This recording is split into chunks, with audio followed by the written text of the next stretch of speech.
निवडणुकीची घोषणा झाली। काही लोक जेव्हा घोषणा होण्याच्या पूर्वी इकडे जायचं की तिकडे जायचं अशा अवस्थेमध्ये होतं, काही कुंपणावर होते, परंतु जेव्हा युतीची घोषणा झाली तेव्हा त्यांनी ठरवलं नाही बाबा इकडेच झालं तर बरं आहे। आणि त्यांची जी मनातली इच्छा आकांक्षा होती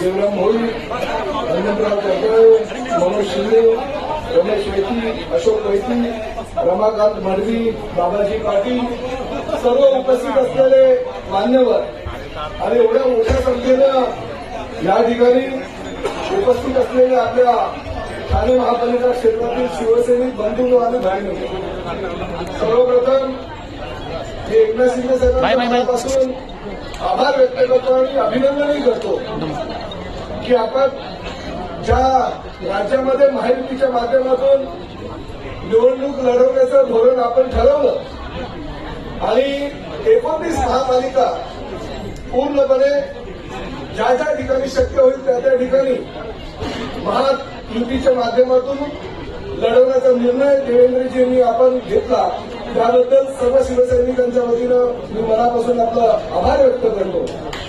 आणि ज्यावेळेस घोषणा झाली त्यावेळेस मुंबई आणि ठाण्यामध्ये कल्याणमध्ये 100% युती होईल अशी घोषणा सुद्धा भारतीय जनता पक्षाच्या प्रदेशाध्यक्षांनी त्या ठिकाणी केली।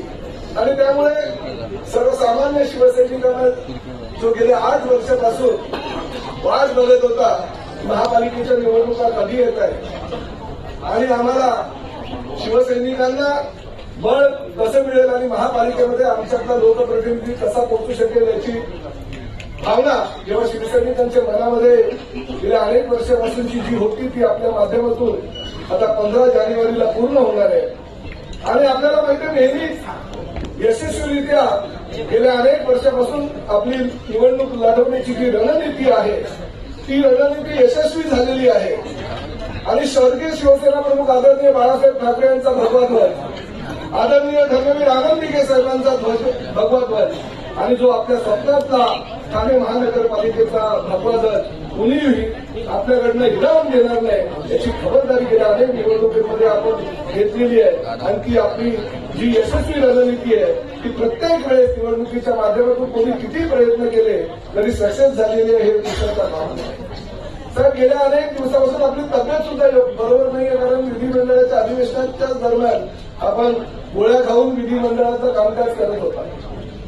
आजही आपली तब्येत बरी नाही हे आम्हाला कळलं, परंतु शेवटी निवडणुकीची जी बैठक असते त्या बैठकीची ही पहिलीच वेळ असल्या कारणानं आणि या ठिकाणी आल्यानंतर जे शिवसैनिकांचं समोर भव्य असलेलं रूप बघून मला असं वाटतं आपल्याला गोळी घ्यायची गरज नाही, कारण हेच आपल्या सगळ्या औषधाचं आणि नेहमीच तुम्ही म्हणत असता माझी तब्येत किती खराब असली तरी शिवसैनिक समोर असलेले बघून माझी तब्येत एकदम खणखणीत बरी होते। इतिहास आहे आणि ठाणे महानगरपालिका म्हणजे एक वेगळ्या प्रकारचं बळ आपल्याला भेटते। आजही ते बळ आपल्या पाठीशी ठामपणे आहे, कारण एका ठाण्यातला शाखा प्रमुख, ठाणे महापालिकेतील सभागृह नेता, ठाणे महानगरपालिका क्षेत्रातील आमदार जेव्हा राज्याचा मुख्यमंत्री होतो आणि मुख्यमंत्री आल्यानंतर तो काय करू शकतो हे आपण आपल्या गेल्या 2.5 वर्षाच्या कारकिर्दीमध्ये दाखवून दिलं। गेल्या अनेक वर्षापासून जी विकास कामं प्रलंबित होती ती आपल्या 2.5 वर्षाच्या कार्यकाळामध्ये पूर्ण झाली। मी माझाच उदाहरण देतो, आज प्रताप सरनाईकचा मीरा भाईंदरचा भाग असू द्या किंवा ठाणे महानगरपालिकेचा भाग असू द्या, साहेब आपण दिलेला निधी एवढा ओसंडून हे ठाणे महापालिकेत आणि मीरा भाईंदरमध्ये वाहतोय की लोक म्हणतात तुम्हाला आता काय बाकीच्या बैठका वगैरे करायची गरज नाही, ठाणे महानगरपालिकेवर सुद्धा भगवा पडतील आणि मीरा भाईंदर महानगरपालिकेवर सुद्धा भगवा पडेल याची राहणार नाही, कारण आपण दिलेला निधीचा विनियोग योग्य प्रकारे या दोन्ही महापालिका क्षेत्रात झाला। निवडणुकीची घोषणा झाली, काही लोक जेव्हा घोषणा होण्याच्या पूर्वी इकडे जायचं की तिकडे जायचं अशा अवस्थेमध्ये होतं, काही कुंपणावर होते, परंतु जेव्हा युतीची घोषणा झाली तेव्हा त्यांनी ठरवलं नाही बाबा इकडेच राहिलं तर बरं आहे। आणि त्यांची जी मनातली इच्छा आकांक्षा होती ती सुद्धा आता आपल्या या युतीच्या घोषणेमुळे पूर्ण होऊ शकली नाही, परंतु शेवटी ठीक आहे।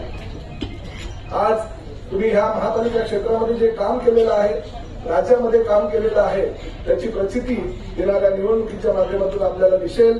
मी परत एकदा आपल्या मनापासून आभार व्यक्त करतो की आपण प्रताप सरनाईकला एक ठाणे महापालिकेचा आमदार होत असताना त्याच्या आयुष्यातील सर्वोच्च पद दिलं, परिवहन खात्याची जबाबदारी दिली, राज्यभर परिवहनची जबाबदारी सांभाळत असताना जास्तीत जास्त सुविधा कशा परिवहन खात्याच्या माध्यमातून लोकांना देता येईल त्यासाठी आपण मला जे जे प्रत्येक वेळेस विचार माझ्यासमोर मांडले ते विचार आपण पूर्ण करतोय आणि त्यामुळे आज राज्यामध्ये महायुतीचे सरकार यशस्वी वाटचाल करते आणि ठाणे महापालिका क्षेत्रामध्ये सुद्धा आपल्याला किमान 100 जागा तरी कुठल्याही परिस्थितीमध्ये ह्या शिवसेनेला मिळतील याची मला खात्री आहे. आपल्या सगळ्या शिवसैनिकांचा मनापासून आभार व्यक्त करतो, अभिनंदन करतो आणि येणाऱ्या निवडणुकीच्यासाठी आपण सन्माननीय एकनाथ शिंदे साहेबांचं मार्गदर्शन ऐकावं अशी विनंती करतो. धन्यवाद. जय हिंद, जय महाराष्ट्र.